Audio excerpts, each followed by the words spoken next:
We are back, and we are absolutely pumped, excited, ecstatic for this upcoming weekend of college football, unless you're a Florida or LSU fan.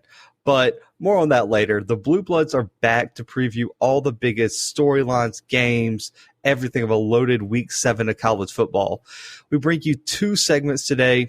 As we always do, Pick 6 kicks it off where we preview 6 of the biggest and best games of the weekend. And then we're going to wrap it up. It's yours, it's your mama's, it's your girlfriend's, it's your cousins, it's everybody's favorite segment. It is Brandon's Gambling Corner, where Brandon makes you guys all the money in the world, unless it's, the last 2 weeks when I actually would probably make you more money. But it's fine. It's fine. It's fine. It's his gambling segment. It's his gambling segment. We'll get into records later.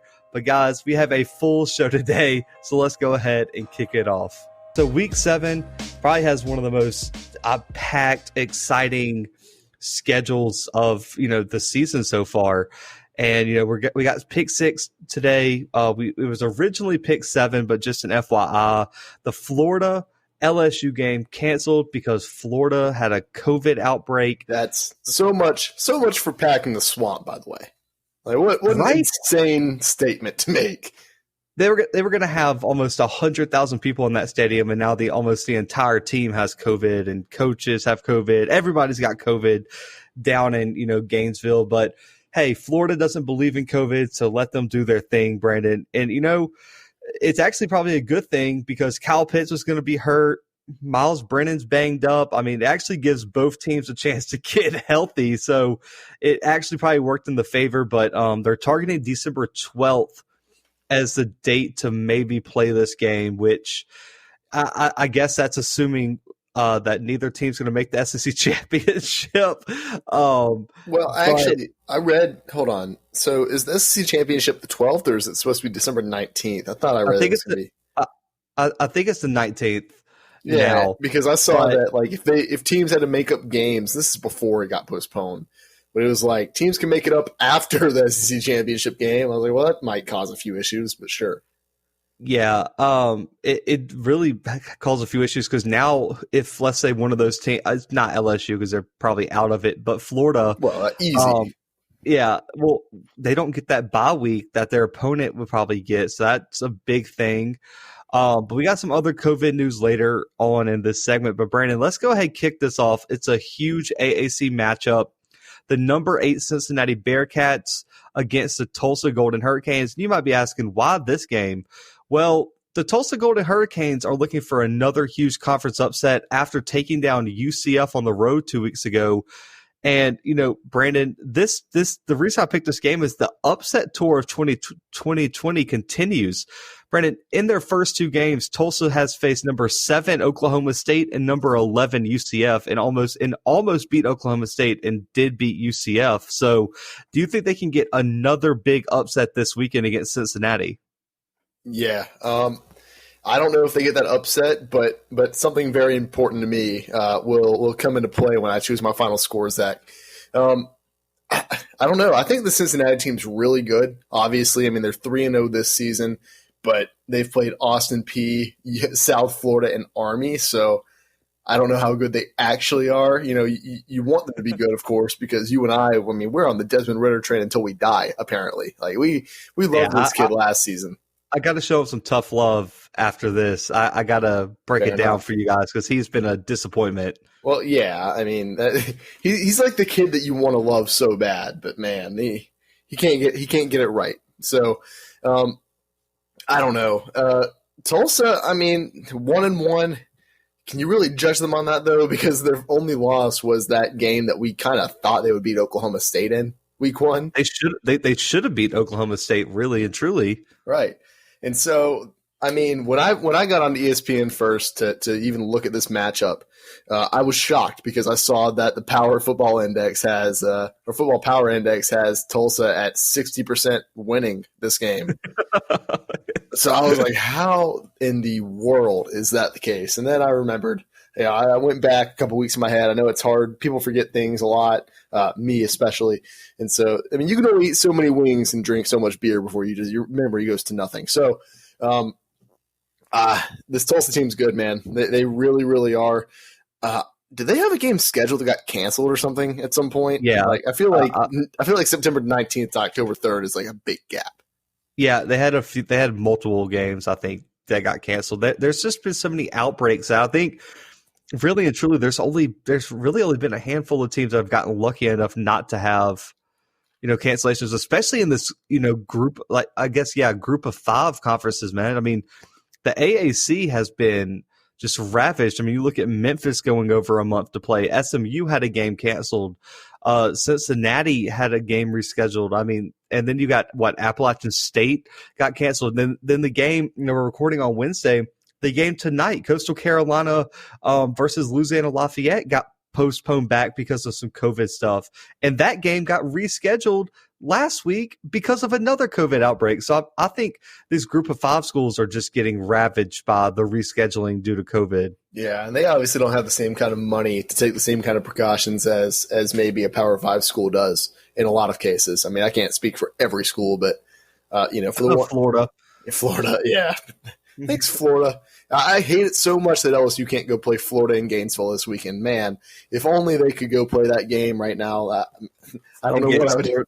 It gets 60 scored on them. See, Zach, the thing is, we'll never know if that would have happened. So we'll move on from that. December 12th. December 12th. We'll talk about it another day. But wow, did you realize that UCF and Oklahoma State were both number 11 when Tulsa played them? This is spur of the moment, guys. I mean, this is a new development for me. But how fun? How fun is that? Hey, they are getting the luck of the draw, aren't they? They're going to find out exactly how good they are in the first 3 weeks of the season. It's like, congrats, you get 3 straight top 11 matchups in a row with a new quarterback and it's just insane. But Brandon, we both were really high on Cincinnati last year, going into the season, even stronger this year. But the reason that we thought they would be the top dog in the AAC is not the reason they have been so far. I mean, like I said earlier, Desmond Ridder, I don't know what's happened to him, but he is playing abysmal. Is that a good word? You love that word, so probably. I don't know. I love it. Abysmal, atrocious. I'm telling you, my vocabulary is expanding every day, guys. But shout out Zach for writing a blog, but who knew he could read? But here we are. He used the word abysmal in the blog he posted today or yesterday. I did. So what's going on there? Yeah, I actually read it, Zach. Well, I think it's. Did I use it talking about LSU's defensive play? I think you did. I got a little emotional at work today when I read that. I also used atrocious in there too, so I'm real big on these A words. Apparently, but big on A words. But Brandon, Ritter's only passed for about 600 yards, 6 touchdowns, and already has 4 interceptions.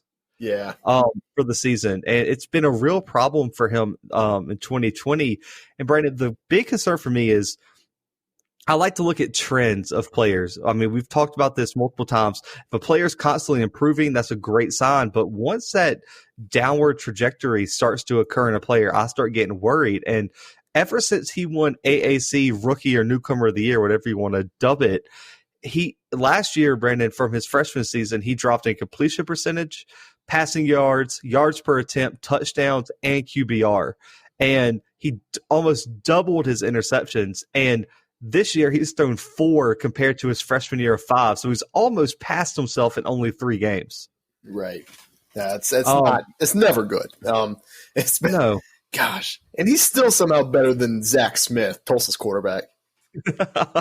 We'll get to him in a second. Don't hate on my boy Zach Smith. He's all right. But, I think for a player like Ridder and of Ritter's caliber, I expect that player to be improving year in and year out. And it just seems like he's regressing the more experience he gets, which really limits how high I think the Cincinnati team can go and how far they can compete in this run. I mean, Brandon, they're 8th in the country.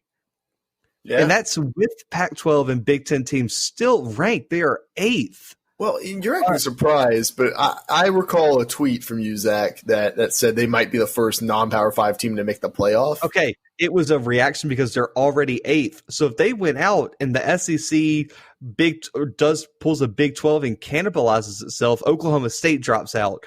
The Pac-12 doesn't go as planned because Oregon had a lot of opt-outs. So what if Keaton Slovis doesn't take that next step? Don't you dare say that. I don't wish it on anybody, but you're telling me that already at number 8, they don't have at least the best shot that a non-Power 5 team has had to make the playoff yet? I mean, I see where you're going with this. I'm not saying they're going to make the playoffs. I would not put my money on that, but I'm saying they have the best chance that we've seen. They even have a better chance right now than the undefeated UCF team did because they're already ranked higher than that team was. That's fair. And, the biggest question for this game, Brandon, if Tulsa could pull the upset or not, is can they force Ritter into mistakes? Ritter has been lucky that they haven't faced any competition, or Cincinnati would not be the 8th-ranked team in the country. And Tulsa did a great job at forcing UCF into mistakes down the stretch and really got them back in the game, and that's what you could contribute their comeback win to 2 weeks ago. But, Brandon, this Bearcats defense is why this team's undefeated. I don't know if anyone knew this, but they're the highest rated defense according to Pro Football Focus in the entire country right now. Really? Yes, they have been that good. And their edge rushers, Elijah Ponder ranks 1st in the country in edge rush grade, and Majad Sanders ranks 6th. So they have 2 top 6 edge defenders. And Brandon, this is going to be the craziest thing. Their secondary is allowing the lowest EPA per pass play in the country. And their top 3 defenders on the back end of the defense is allowing a 23.8 passer rating in coverage. Wow. Okay. Outstanding. This defense is elite, especially for a Power 5 school. I am absolutely impressed with the Cincinnati defense, but on the other side of the ball, I mean, Tulsa's been living by turning games into sloppy tests of like who has the willpower to get through this game. Brandon, they're allowing only 21 points a game, which isn't terrible for a team like Tulsa, but they're only scoring 20 points per game. Yeah, so I mean that's where the bad part comes into play, obviously. Yeah, and they needed a huge comeback against UCF. It was 24-2 or something like that in the first half. Right. Against UCF. But the biggest positive, Brandon, you did mention Zach Smith. He's been consistent. He's been okay, not spectacular. But what about Deneric Prince and TK Wilkerson? They both have over 100 yards rushing for the season. They've been a two-headed monster that has really kept this Tulsa team afloat while Zach Smith figures out his stuff. I think the only problem is that you got to find the end zone more. Only 1 rushing touchdown between the 2 of them, but they're really good at moving the ball down the field. With Zach Smith, he's got to be explosive and dynamic to win this game. I don't think that average kind of just consistent game manager style is going to win against the Cincinnati defense. He has 4 touchdowns, 2 interceptions on the year, so he has to be more accurate. He has to take care of the ball, and he has to find a way to push the ball down the field for Tulsa, Brandon. But I think the Cincinnati defense is too good. I think it keeps them afloat during this game, and I don't think Zach Smith is going to make the plays to outduel Desmond Ridder down the stretch. I have Cincinnati 27-13 over Tulsa. See, I've got a little bit closer, Zach, and here's the stat. Here's the one thing that has me thinking it's going to be closer than that. Believe it or not, Tulsa is 2-0 at the spread. I think they keep it up. I'm going 24-21 Cincinnati. I hate that pick. I really hate that pick. But, okay, I'll let you have it. But let's move on. Another AAC team in Houston hosting the number 14 BYU Cougars, who are, Brandon, flying under the radar at best. I mean, I don't know how more teams haven't or more fans haven't been paying attention to BYU. They're a 5.5-point favorite right now. And listen, I don't know if you guys know this. BYU is been identified by multiple sources, ESPN, Pro Football Focus, as an outside threat for the playoffs. And Zach Wilson, honestly, should be a Heisman candidate. Yeah. Brandon, thoughts on that? The Mormon Manziel is back at it this season. He has over 1,200 yards passing so far, 8 touchdowns and only 1 interception on the year. I mean, and you watch this kid, and you can just tell he's electric. I get it. They've played Troy, they've played Louisiana Tech, and they've played Texas San Antonio Navy. this year.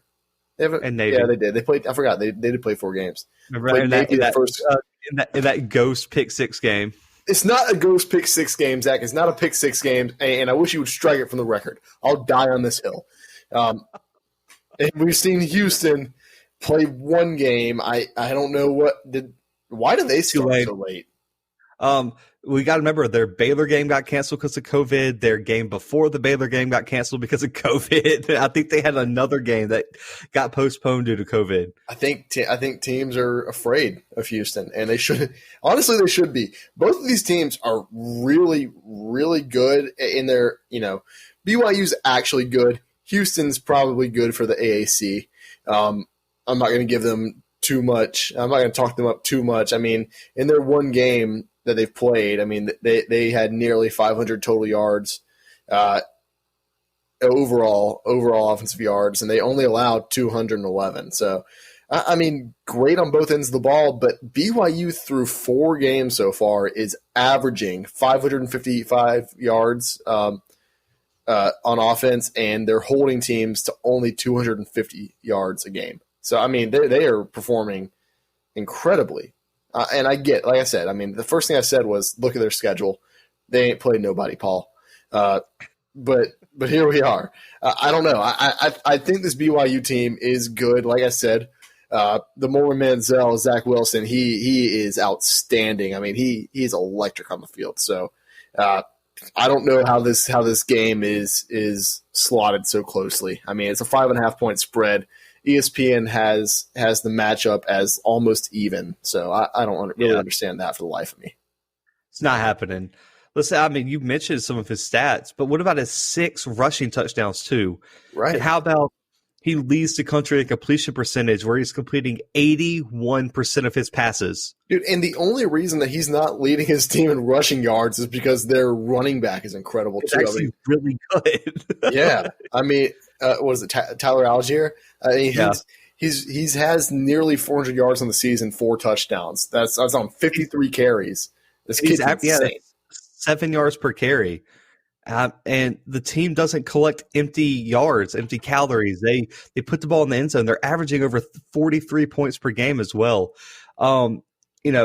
It's more than just Wilson. But Brandon, did you know Wilson is on pace to break the record for the highest graded season by a player in Pro Football Focus history?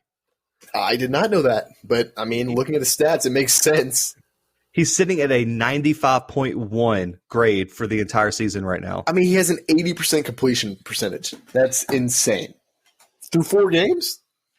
That it's impressive. The kid is a stud. I mean, he's showing you why they pulled off that USC upset last year. This kid, it's really good. He was hurt part of last year for BYU, but he's putting it all together. And for Houston, you say they ain't played nobody, Paul, for BYU. You can say the same for Houston. I mean, Tulane's not the same team after all those departures they had last season. It's not the same Tulane team from last year. Tulane's holding Tulane. It's Tulane. Yeah.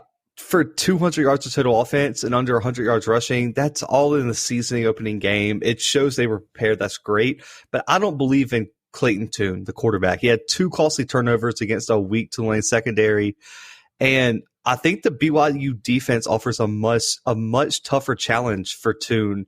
And we can find out if he's a contender or a pretender here. And Houston's ground game was average. They didn't really help Tune. They did not feature a 100-yard rusher last week, and BYU's only allowing 70 yards rushing per game. Right. They held a triple option run first team Navy to under 3.5 yards per carry. Outstanding. That is discipline. That is physicality. That is focus. That is great scheming, game planning, whatever you want to say. And I don't think this Houston team is even on the same level as this BYU team. To be completely honest with you, if they would have had De'Aaron King, it's a whole nother story. But Clayton Tune's not going to outduel Zach Wilson this weekend. I'm just being 100% honest with you guys. And I think BYU and Zach Wilson are legit contenders, right now. I think this Houston team is still warming up. Like you said, only one game compared to BYU's 4. BYU's red hot right now, and I think the Cougars from out there, in Utah, they're going to make a huge statement this weekend traveling to Houston. I have BYU 52-24. Wow. Over Houston.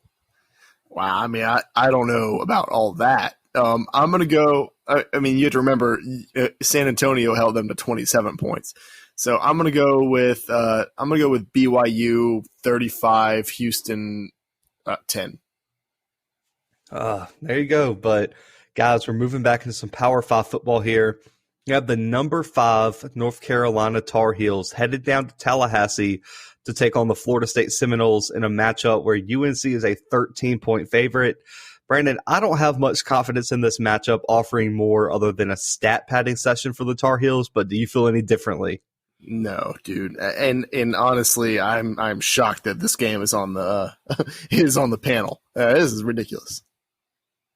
Hey, we had to pick something. I mean, you got to remember, like the LSU Florida game was canceled. All these other games were just unranked teams. I mean, this was actually one of the better matchups of the weekend. Right. Florida State played well against Notre Dame last weekend. They were winning late in the second quarter.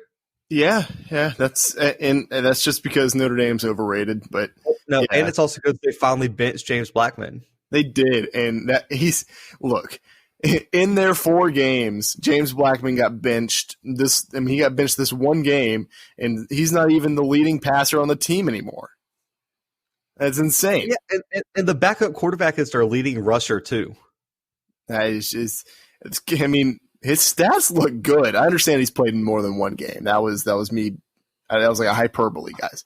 But still, I mean, 426 yards on the season passing is pretty good. 43 carries for 235 yards through 4 games is still pretty good if you're Florida State, and he has both of those stats. So, I mean, good on him. I mean, Brandon, this is going to be bad. The Florida State defense giving up over 450 yards per game, while UNC is averaging over 500. Yeah, no, it's going to be real bad matchup. And Florida State's giving up over 30 points a game. We just saw UNC score almost 60. Yeah, we did. Against Virginia Tech, against a much better ACC team. Yep. And, yes, Jordan Travis, he's taken over the QB1 role. I mean, he's played well, but like you said, Brandon, the bar was set so low that I don't know if he could have went under it. Yeah. The bar was buried. He would have to dig under the bar to get under it. And a lot of his stats, they look good, but a majority of them came against Jacksonville State, a D2 team. And I have a lot of questions, Brandon. Will Travis be able to protect the ball? Because if he can't, you already know what UNC's offense is going to do with extra possessions, especially if they get good field position. It's a wrap. They are going to get it into playmakers' hands, and it's going to get ugly real fast down in Tallahassee. And is he going to be able, even if he plays well, do you trust him to keep pace with one of the best offenses in the country? No, I absolutely don't. Well, this North Carolina defense is kind of bad, so maybe. North Carolina defense is actually really good. What are you talking about? What do you mean they're really good? Their stats are inflated from last week, but you're going to say Hendon Hooker in that offense and Khalil Herbert. They almost lost to Boston College. They gave up. Boston College is about to be ranked, and they're 3-1. Oh, that's pretty sick, Zach. That's pretty sick. I mean, that's pretty good for. You had finishing top 5 in the ACC. I did, but you had North Carolina finishing top 2 in the ACC, Zach. Yes, that's all good. They're still going to, because Notre Dame is garbage. We saw what Miami is. Pretty good. They just played Clemson. I mean, maybe. Well, I don't know. But listen, Brandon, if there was a confidence building exercise for UNC, it's this weekend. Yeah. I don't think, really and truly, Brandon. Okay. It's not Brandon's gambling segment right now. Not yet. Do you think they can make a run at 700-800 yards total offense? Oh my gosh. They put up almost 700 last week. Yeah, they did. No, because their starters probably won't be playing come the second half. I mean, okay, so I'm just going to let you know. I'm going to give you some stats. They give up over 50 to Miami. I think this UNC offense is better than Miami's offense, especially at wide receiver and running back. they gave up over 40 to Notre Dame. I don't think there's a player on the Notre Dame offense that can compare to Michael Carter or Javonte Williams. Right. And this is probably the weakest defense they've faced yet, I think. And Florida State is giving up over 250 through the air. Daz Newsome and Diami Brown are probably the two best wide receivers Florida State has seen this season. And they gave up over 300 yards rushing to Notre Dame last week. And we just saw UNC rush for 400 against Virginia Tech. Yeah, we did. Man, I don't know. I don't think that realistically they can reach that number, Zach. And I'm gonna stick with what I already said. You really think that they're going to keep Sam Howell in the fourth quarter? I don't know.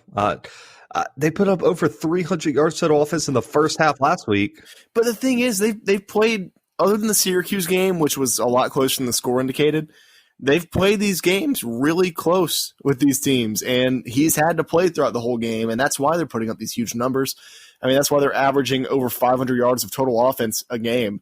And so, what happens when they play a team that's not on the same level, like a Florida State, a team that is not going to compete? I don't know. I have no confidence. If that's a prop bet in Brandon's gambling corner, Sam Howell will not play a snap.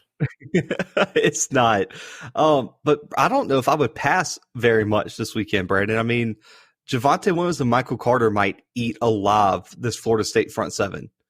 I don't know if you're going to have to even put the ball in Daz Newsome's hands at all. But listen, this is enough. I don't want to rub it in on Florida State fans, but I don't think this game is close. I think UNC puts up another record-breaking performance down in Tallahassee. The Mike Norvell era continues. It's a horrendous start.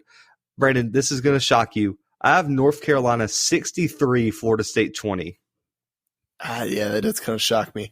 The spread's set at 13, minus 13, North Carolina. I think they do cover this. I think they do cover the spread. So I'm going to go with North Carolina 48, Florida State 14. I like it. So we're sticking in the ACC. Two teams we literally probably just fully discussed last game, but we have Boston College traveling to Virginia Tech, number 23 in the country. Virginia Tech is a 11.5-point favorite. Blows my mind. I don't know how is that high, but this is a huge game for the ACC, championship picture. Both teams are fighting for their position right at that second tier beneath Clemson. Virginia Tech's coming off to a loss against UNC. Like we said, they had a lot of defensive losses that really hurt them. While Boston College, Brandon, coming off a huge upset of Pitt in overtime where special teams ended up benefiting the Eagles just a small bit. So break down this game for us. What do you see in this matchup? I don't know, man, because like you said, I don't understand how the spread is that big. I think both of these teams are really good. I think Boston College is legitimately a good football team, and I think they'll continue to grow into more and more of just like a real competitive football team. I mean, Phil Drakovic, and I understand I said Drakovic in the past. I've heard it both ways. I'm going with Drakovic this week. He has nearly 1,200 yards passing so far, 8 touchdowns and only 2 interceptions. And that's what this team is. This team is a pass. They are a what would you even call them, Zach? What would you call this offense? I mean, it's like an air raid. Yeah, I'll call it air raid. It's an air raid. I mean, their leading receiver has 405 yards and 4 touchdowns on the game. On the year. Jeez. That's tough. Words are escaping you today, my guy. Words are tough. I mean, people know I can't read, but I didn't know I couldn't speak. So we're working through it, guys. We're getting better every week. So Zach Flowers, obviously a huge threat for this Boston College offense. And on the flip side, you see kind of the exact opposite at quarterback. What's his name? I'm blanking on his name right now. It's Braxton Burmeister. That's what it is, or Burmeister.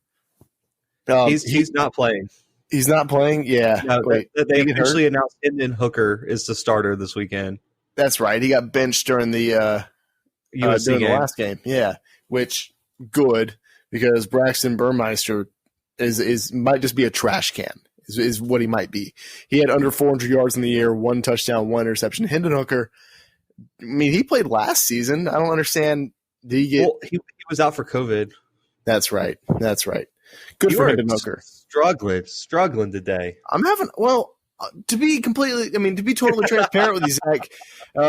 I'm not a big Virginia Tech or Boston College guy, so sue me. True.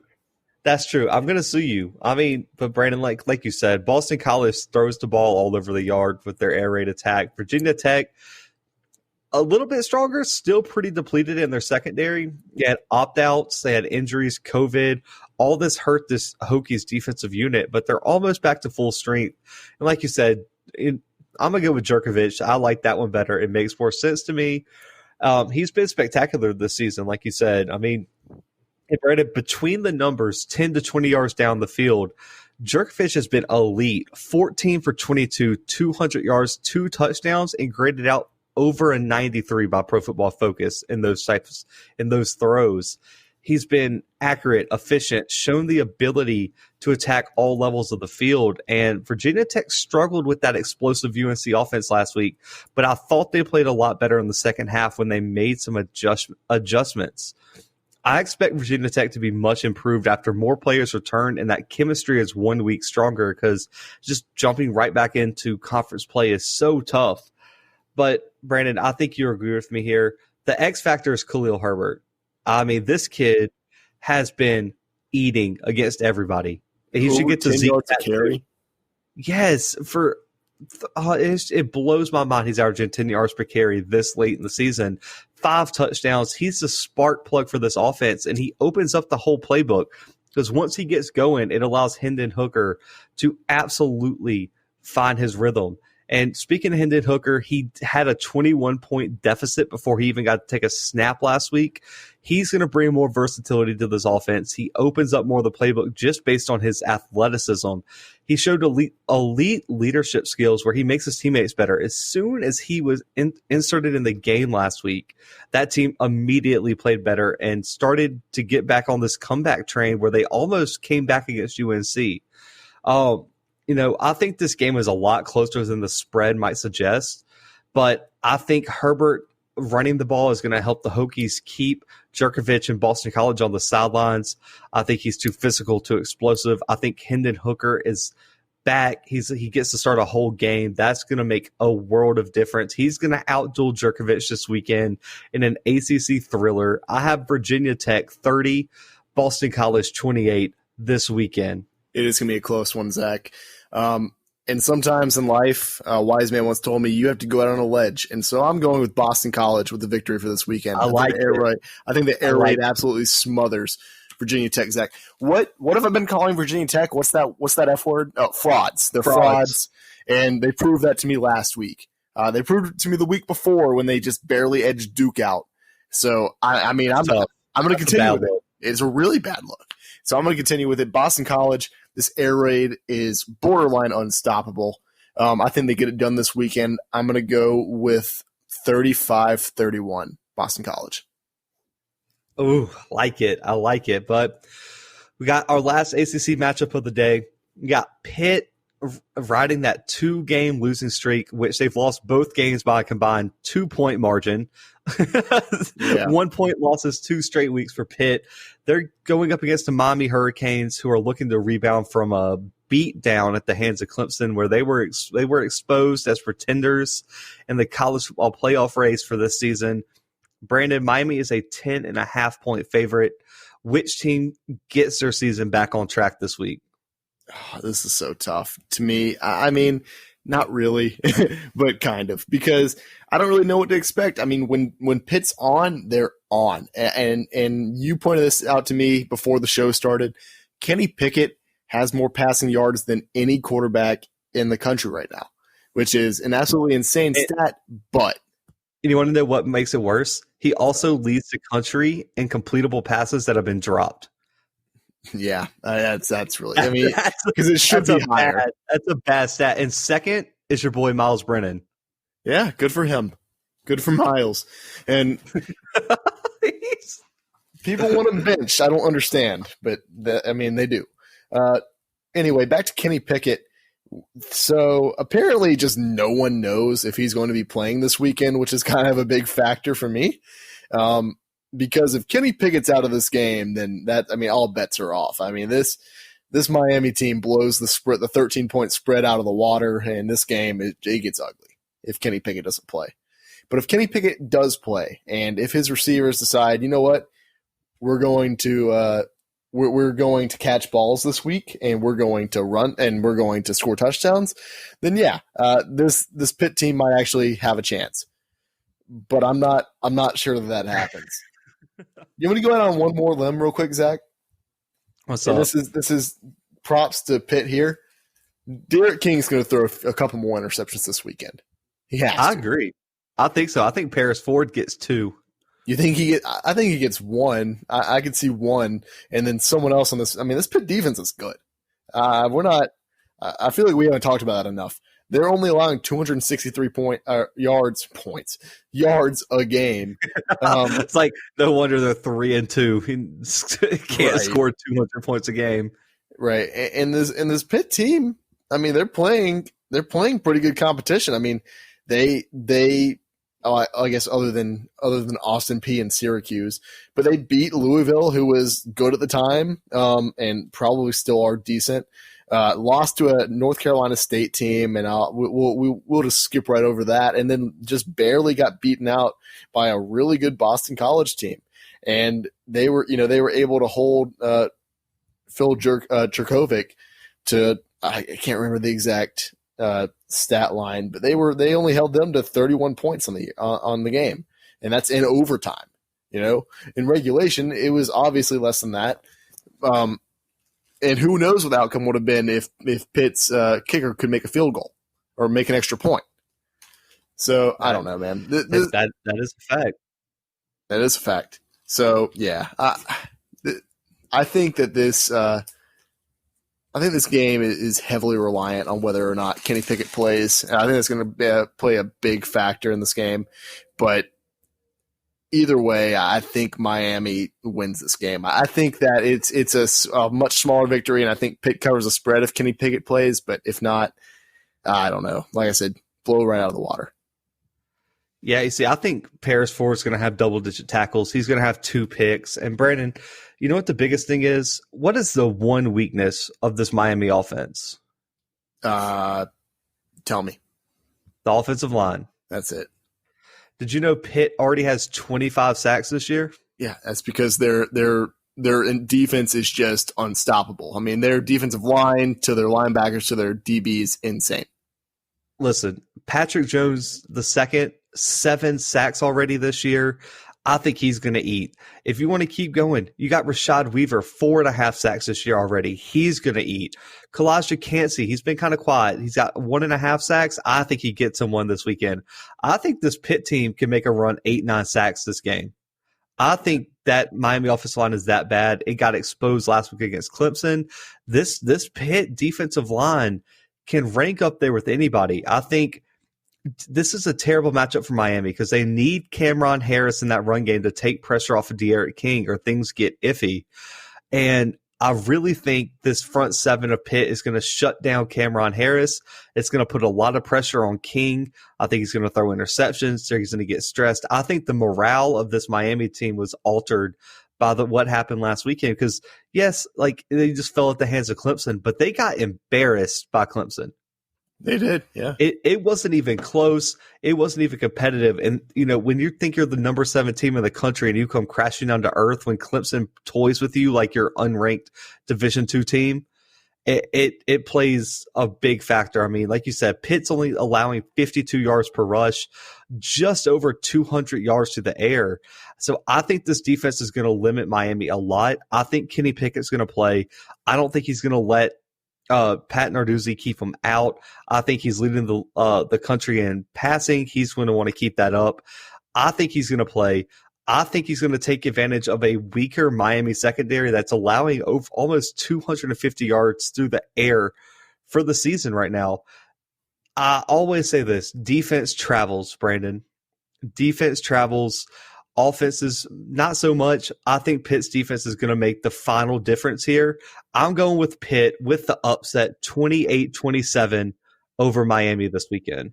See, Pitt always has a couple of those in the season. They always have those games where people kind of count them out, and then they just show up and shock you. I mean, Clemson a couple of years ago, obviously, is the basic example of that. But yeah, I mean, I definitely agree with you on the morale being carried over, and I think it's a mixture of that and this Miami team going, oh, we're playing Pitt, and so I don't know if they're going to come quite as prepared as they should. And yeah, it's a home game, sure, for Miami, but I think first of all, I think their stadium holds like 10,000 people. There's like 6 people at that college. Who cares? And with COVID, I guess Florida's opening back up, so who knows who's going to be there. I don't think there's a real home field advantage, is what I'm saying.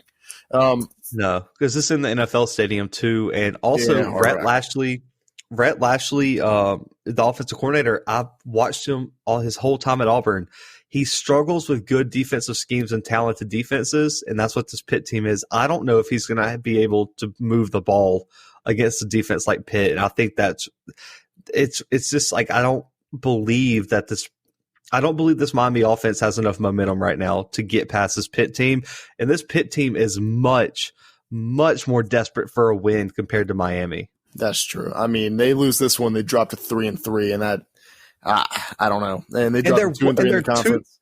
And they're 3 points away, 4 points away from being undefeated right now. And probably in the top 15, top 12. Yeah, I agree. And I think this hurts. I think after this weekend they're going to be 4 points away from being undefeated. I think they dropped this game to Miami 21-20.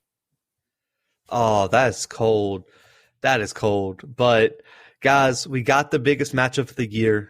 It's the last match we're going to cover here. Number 3 Georgia travels to Tuscaloosa to take on the number 2 Alabama Crimson Tide. Alabama is a 6-point favorite for now. Some breaking news here on the Bluebloods as we were recording.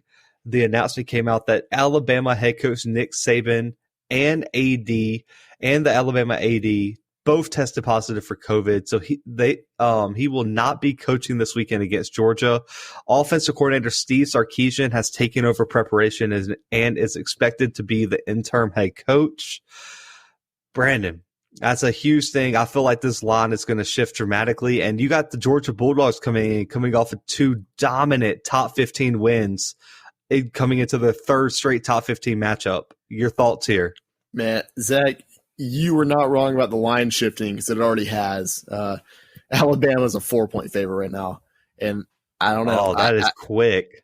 I know, and I think it moves even quicker. I think Georgia might end up being the favorite by the time this game starts. I agree. They should. Yeah, I don't know. This Alabama team is really good. People don't talk about it enough. But what I think this really comes down to is we're going to see probably the best defense in the SEC go up against probably the best offense in the SEC.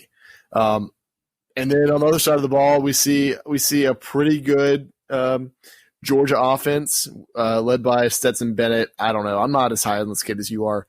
Go up against this Alabama defense that gave up 48 points to Ole Miss last week. So I think it's a pretty evenly matched game. It is in Alabama. I'm not sure what their guy. I think it's 25% of their stadium, but 25% is still loud in Bryant-Denny. Man, this is gonna be such a good game. Yeah, and it's the matchup of the week for me. Honestly, is that explosive Alabama offense against this suffocating Bulldogs defense, like you said. That is the matchup of the year right now. I mean, Brandon, the Bulldogs grade out over 80 by Pro Football Focus on every single defensive category that they can rank. Yeah. And they rank over 90, or like grade out over 90 in total defense and run defense. And they're only allowing a total of 236 yards per game and 12 points per game. And this is the most outrageous stat I heard all day. They're allowing 38 rushing yards per game, Brandon. That is crazy. That is insane. And they faced two top 14 teams in a row? Yeah. Who both like to run the ball. But neither one of them have a Najee Harris. That is also a fact. I'll give you that.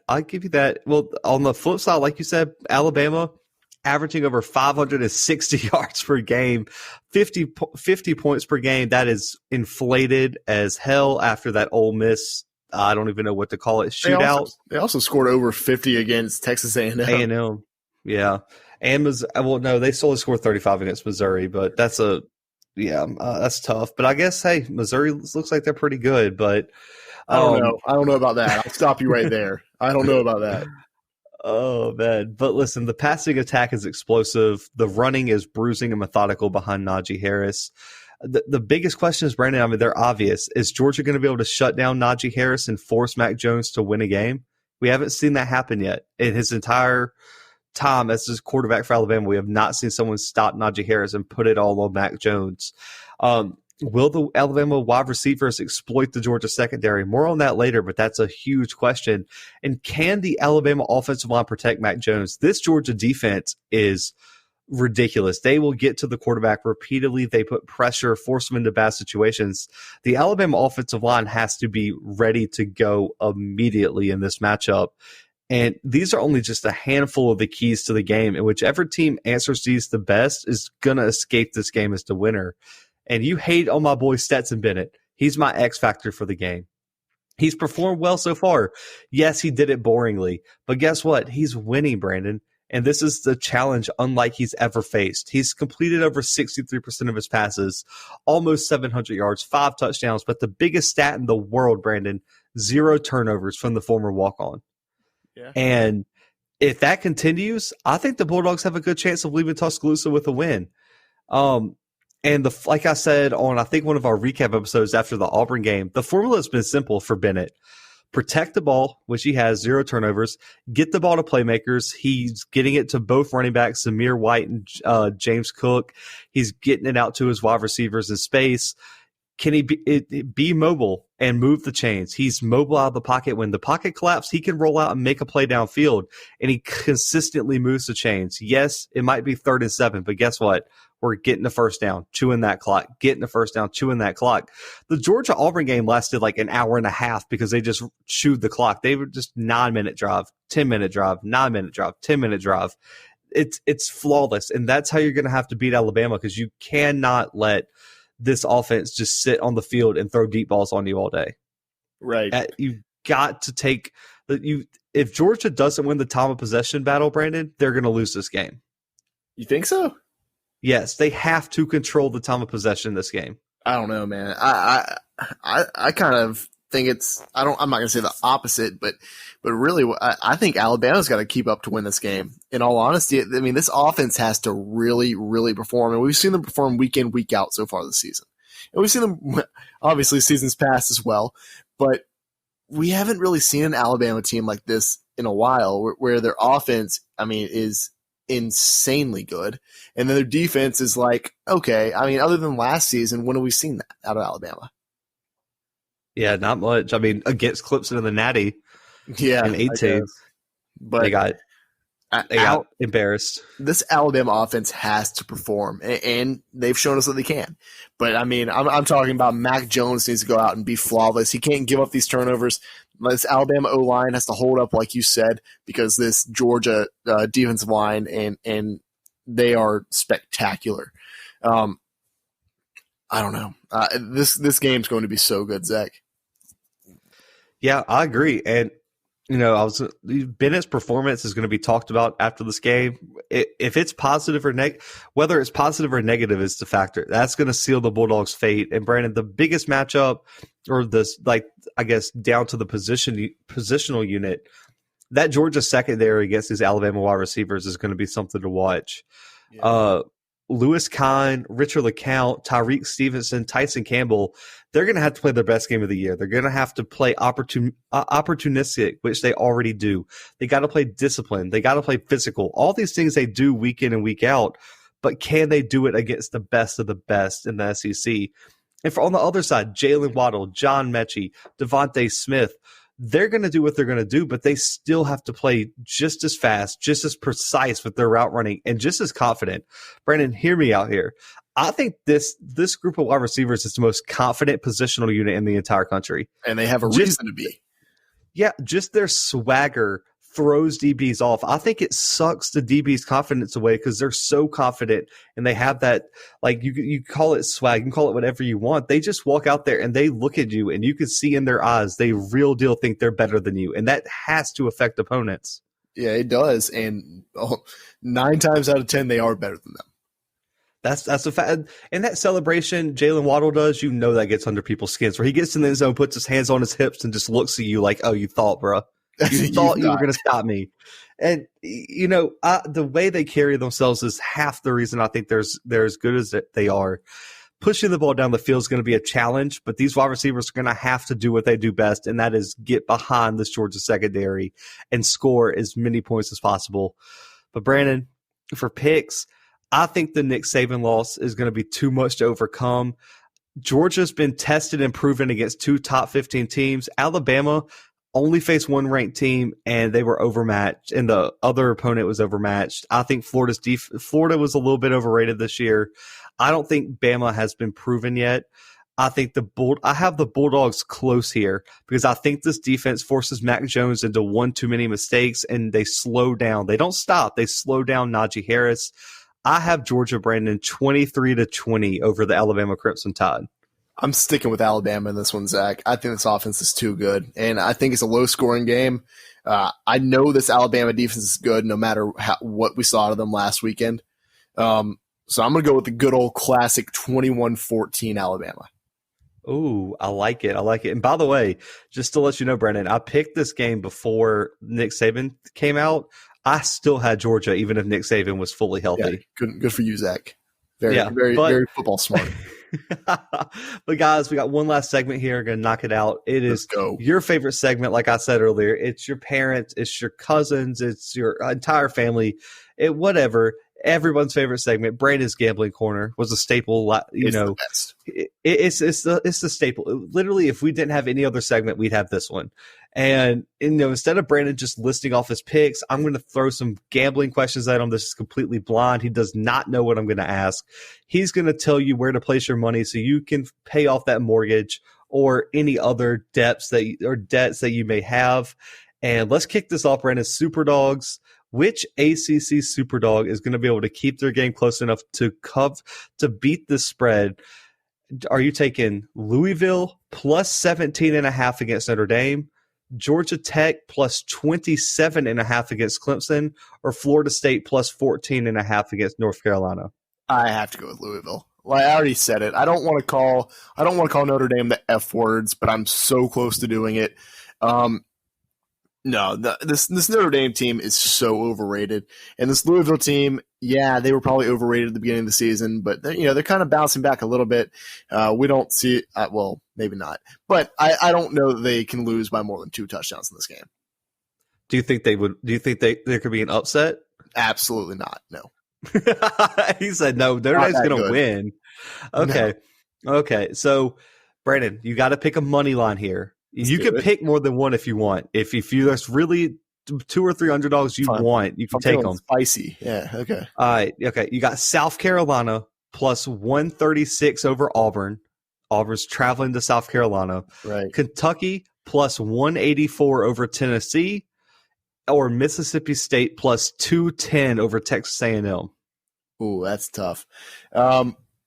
Dang, you got this one. You got this one hard for me, Zach. I mean, I don't want to choose any of these, but if I have to choose one, I'm going to go with the real rivalry game. I'm going to go Kentucky over Tennessee. Tennessee is good. Tennessee is good. Don't get me wrong, but it's a rivalry game. Anything can happen. People don't talk about that nearly enough. So yeah, I guess I'm going to go with Kentucky over Tennessee. I don't want to, but Zach's forcing my hand. Listen, here's cool. Here's something that's cool. On Odds Chart, Kentucky's predicted to win, so maybe we'll see. Maybe. Listen, if I had to pick one, I know it's not Zach's gambling corner, but Brandon, hear me out here. Mike Leach's plan is always let me piss everyone off and have everyone doubting me and just pull the upset out of nowhere.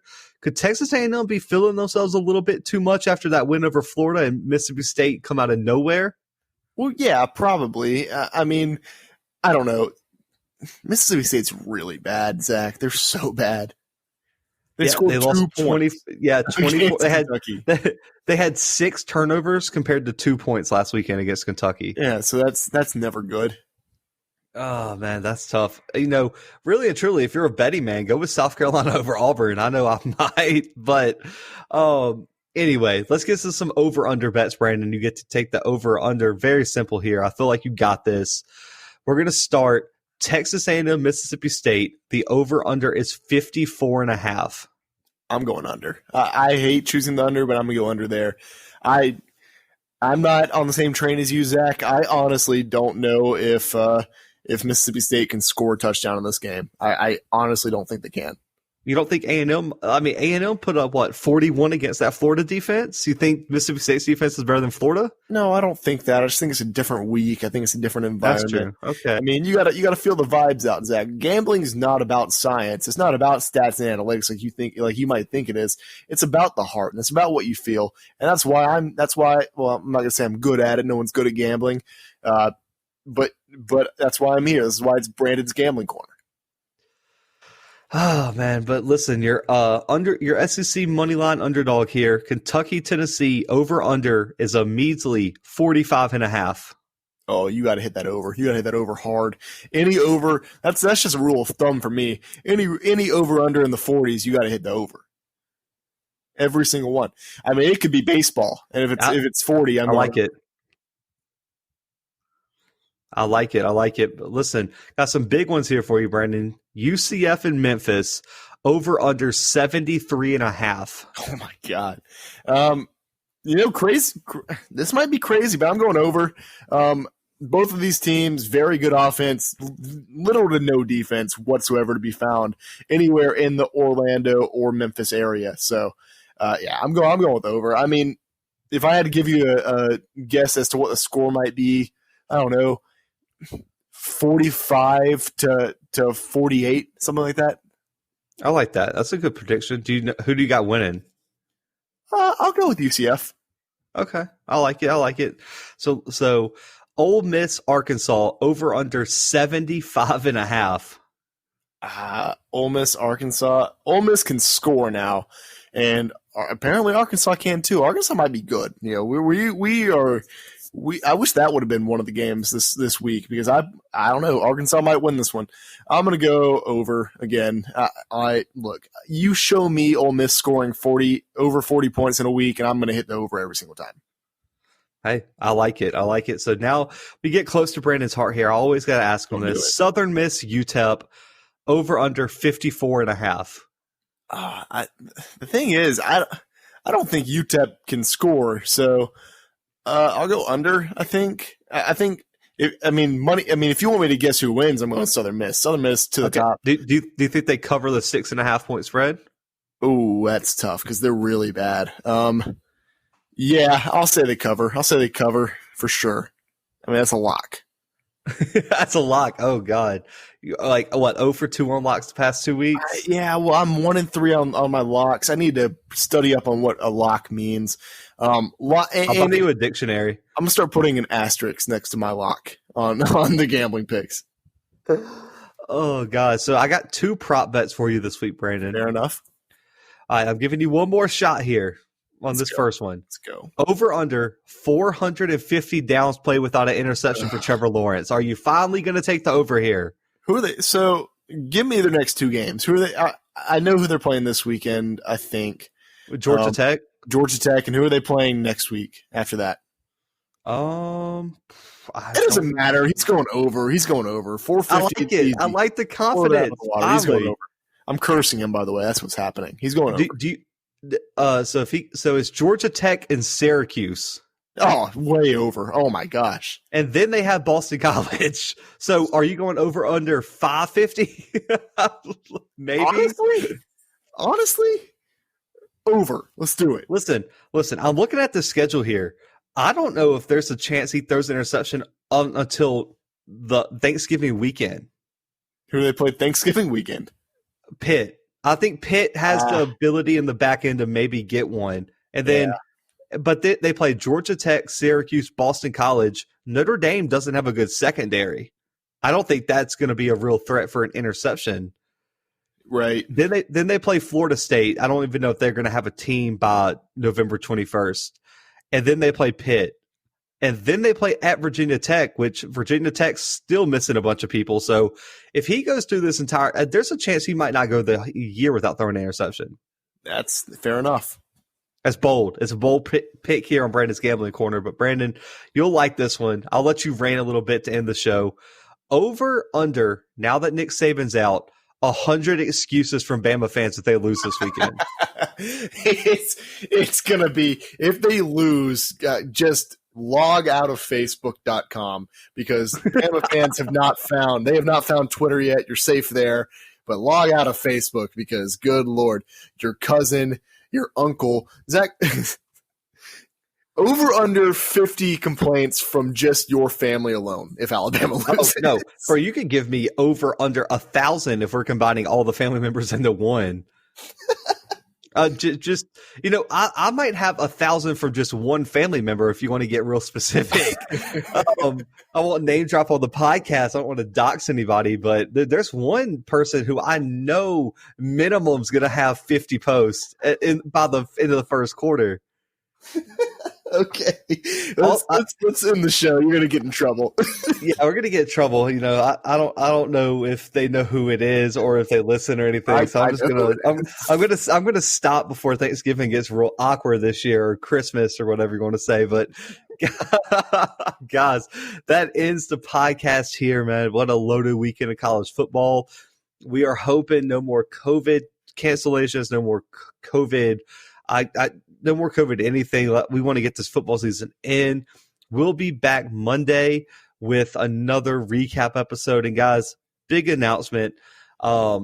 Saturday morning, we're posting our own game day special live on Facebook, YouTube, and Periscope. Big announcements. Follow our social media at the _Bluebloods Instagram, at the Bluebloods Pod Facebook, and at the __ Blue Bloods on Twitter. Stay tuned on all those social media platforms to hear more about our announcements. But we are going to go live before the games, break down all the games, for the weekend, even ones we didn't cover here.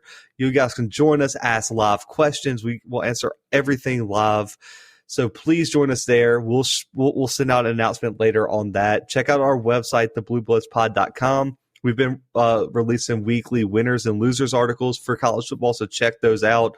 All the links to the podcast can be found there, old interviews, episodes, everything like that. But yeah, guys, we appreciate all you guys listening, and find the podcast everywhere. Check out the Worst Take Network while you're at it. Shout out to them. Appreciate them having us.